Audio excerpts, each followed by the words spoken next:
We don't ever practice 3 days in a row before a game. So we just handle it accordingly. You know, if we got 4 days off, then we take 2 days off, practice 2 days and play. With this one, you have an additional day, so we took Monday off, practiced Tuesday, took Wednesday off, practiced today and Friday. And then since it's an early game, you don't have a shoot around, so Fridays kind of ends up being like a shoot around. So, yeah, I think it's a balance, you know, between the mental and the physical, but anytime that you have time, especially in February and March, and you don't have to play games, like, you know, it's good to kind of get away from it a little bit. Oregon's had some personnel challenges here, but what did you kind of see from them in their win at Penn State or over Penn State? Yeah, you know, with them, obviously, you know, Biddle can be back, so I think that's the main thing for us is preparing for them with Biddle, you know, being in the lineup. Obviously, it was a major blow when they lost him, and obviously they lost Shellstad, and they've had other injuries. They've had a lot of, you know, here and there, guys missing a game, but you know, you want they have good size. You know, they're piecing the things together, you know, through their injuries. You really got to take each individual guy at their best, and I always talk about that anyways. Like, be prepared for each guy to give their best and play their best, and that's your preparation. And don't ever get away from that, no matter what the circumstances are, because they can come in here and beat you. And a lot of times, young people, they won't think that way, and that's the only way to put yourself, put your team in the best position possible. Did this stretch kind of come at a good time? I know you don't create the schedule, but you lose 3 straight. You don't play hard for a full 40 at Indiana, and then you get a stretch of 2 games in 10 days. Was that kind of the perfect time to reset a little bit? Yeah, I mean, it's the best thing to say because it's like you said, you can't control it. Like, it is what it is, and you're still just, you know, getting yourself ready for the next game, whether that's 2 days, 3 days, 5 days, you know, and then, you know, when they do give you, you know, time like this, I think, you know, taking some time off, and, you know, we start in June. People have to keep that in perspective with our sport. You know, we don't start on October 15th. We start in June, and so if you don't have some things figured out at this point, it's pretty hard to, you know, to get that back. And so we just want to keep growing. Doesn't mean that we're not making mistakes, because everybody does, but you want to keep growing. You want to keep working on things and getting better. And sometimes, like, the time of kind of understanding, like, this is what it's all about. Like, at this time of the year, like, nobody stands still. You know, you go upwards or you go downwards, and that's what we want to do. We want to keep working and getting better, and hopefully some of the losses that we've had, you know, hopefully that can make us, you know, a better group. To see how Liam's kind of made the best of a situation where he knows he's not in the rotation, Right. and a guy who's had high volume shot attempts in the past. How have you seen him grow as a leader and kind of mentoring guys like Jack, some of these younger guys with his experience? Yeah, he's great, man. He's, you know, had a tough situation, obviously, in the summer because he couldn't compete because of his injury, and I think that's one of the one things. And then circumstantially, Jack just played played as one of our bigs because we just wanted to have a productive practice, and then we saw the advantage that it gave us, and so that just kind of organically happened, and that was not a break for him, but he's, you know, we needed him immediately, right? When TK didn't play, and he helped us win that game in Oakland. I always say that no matter who you are, you know, you're going to help us win a game. Hopefully it's more than one game, but like that's the impactful statement when you have a complete team.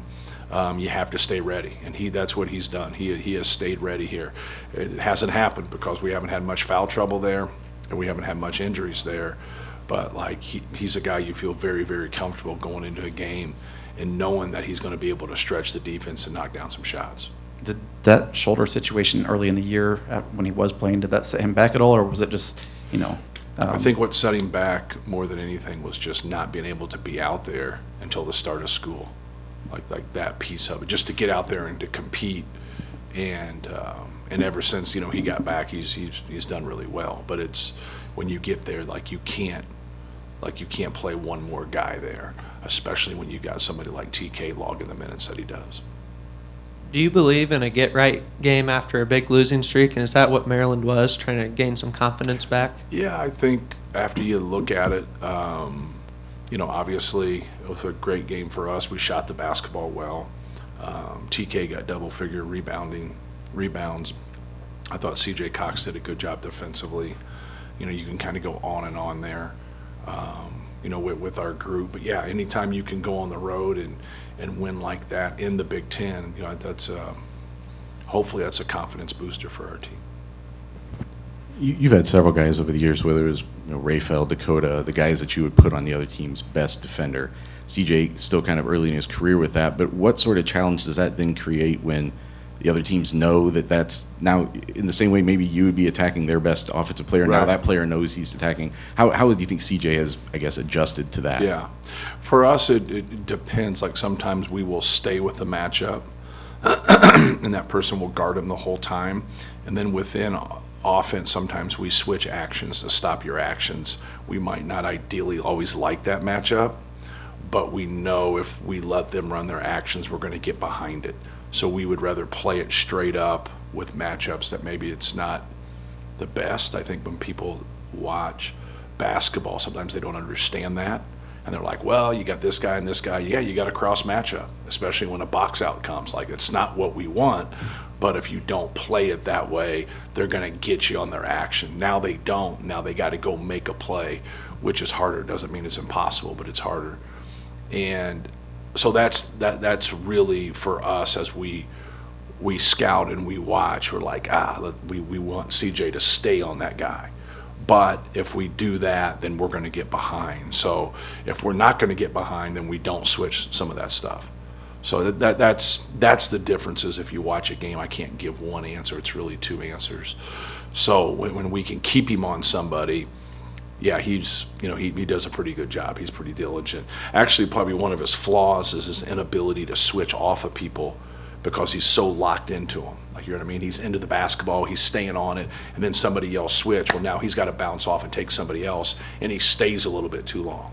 Like, that's something for him that he's done a better job with, but he'll still have those moments when he does that. But it all stems from him being locked in, trying to guard that guy. So if we do the other one, then it's, sometimes people will say, man, CJ Cox locked that guy down, and they're 100% correct because he stayed on him.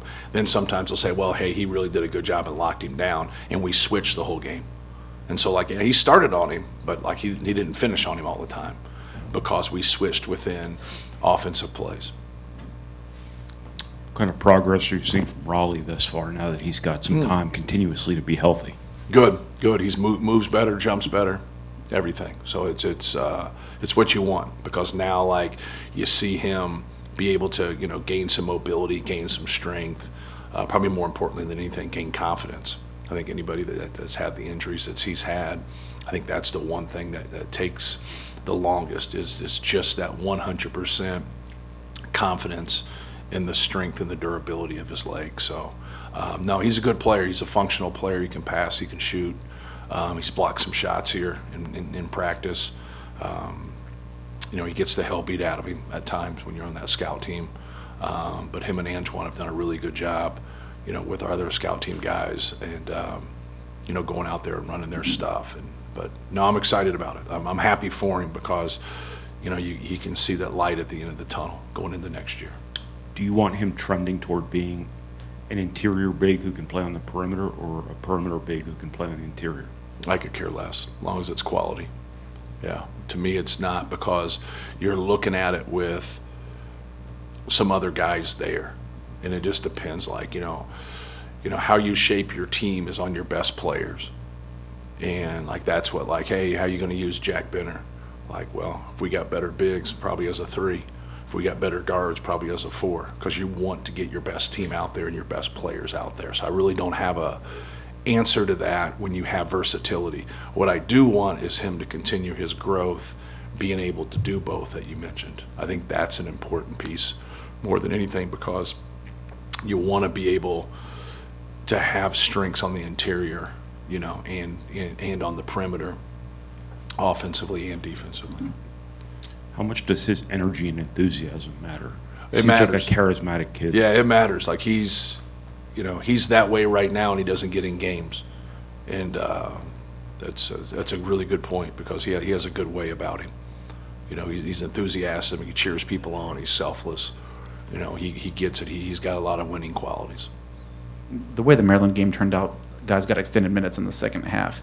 How valuable is that as you get into these games where you never know who you're going to have to count on, and Right. now you've got a lot of guys who have played, you know, major Big Ten minutes? Yeah, you know, it's no different. Like, you know, we use Chikari as an example. Like, you know, he shot well and played well at Rutgers. I think that early in the year that really helped him.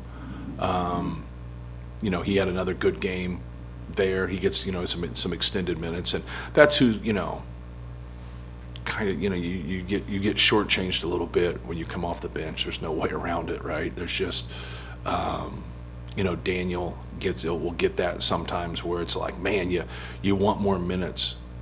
Like, I'll leave a game and say, man, Daniel should have played more minutes. Omer should have played more minutes. Like, you know, that's having a good team and having a good bench with that. But yeah, those experiences are important because you never know. Like we talked earlier about, you know, foul trouble, injuries, things of that nature. You know, like now, I really believe that, like, if one of those guys had to step up and come in and play major minutes, that, you know, they would be ready. Just can I get one more? Just yeah. up through the Indiana game, we're still having discussions with guys about the lack of communication on defense or insufficient communication Yeah. on defense. Does that factor into any decisions you're making right now as far as who's on the court when? Is it still too wide of a problem for any? Yeah, I to be wouldn't fixing say that? it makes that big of a difference in terms of who you play. It makes a difference on the court. I think you have to fight guys, especially quiet guys. Like, they say, well, I'm just a quiet person. Well, you can't be a quiet competitor. You know, you got to be able to talk. You got to be able to respond to commands. Kind of what I was talking about earlier. That me being able to talk to you is really important. You being able to respond to what I say is more important. All right, because you're the action. I see it, I say it, you do it.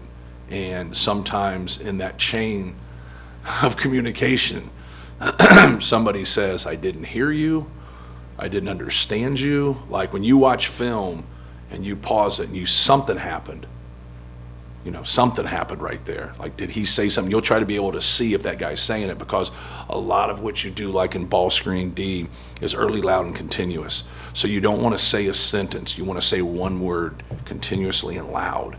So if it's left, you don't say, hey, you got to get left. No, it's left, left, left, left, left, left, because there's 14,000 screaming fans. There's people out there. There's, like, you got to be clear in what you do. Now, sometimes it's too loud and you can't hear it. So now you just really got to square the basketball and be able to stick in it. But if you watch old people play basketball, they're the best at it because they don't want to move.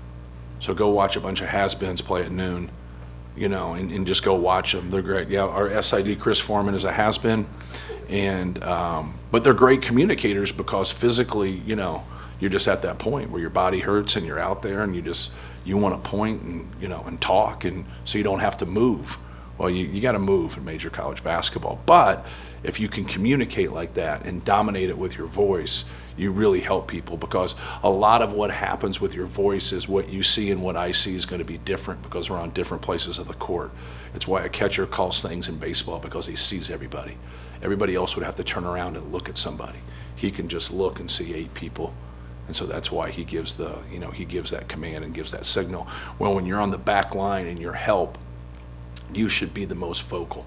Anytime you're in ball screen, you should be there. But when you're seeing people, you need to communicate, because what you do is you play so much and you have such quick responses to things. You should be painting a picture with your voice. I've played enough to where I should have a feel for the court and the understanding for the court. We scouted this opponent. You should know what's coming here, but I still don't know because a lot of it's behind me and I don't see it, and your voice sees it. Now you go and say all those things, and then now that really paints the picture that I need. But it's ongoing. It never gets to where, like, hey man, you guys are perfect in your communication. But like it wins and loses games. It's very important. But you've had teams that were good enough at it, right? Correct. The stronger personalities are going to talk more, and that's what your fight is. You know, sometimes guys that are a little bit more passive, laid back, quiet as individuals, those are the ones you got to fight and stay on. And sometimes you look at it like, you know, it's all right, he competes, he's okay. No, it's not okay. It's not okay. You got to stay on those guys and make sure that they keep talking and they keep, understanding. But then once something happens, you got to try to go get it figured out right there. And like, hey, you can't hear him? Like say it. Like sometimes guys won't say it, like, no, I didn't hear a word he said. I didn't, like, whatever. Then they'll be like, no, he said it. I just responded late. And so you got to get to the issue. You can't just go a whole game, right? You got to get to it right away. And, you see it in those guys that react late. And then you see it when people don't react. When people don't react, something probably didn't get said at all. So, all right, thanks.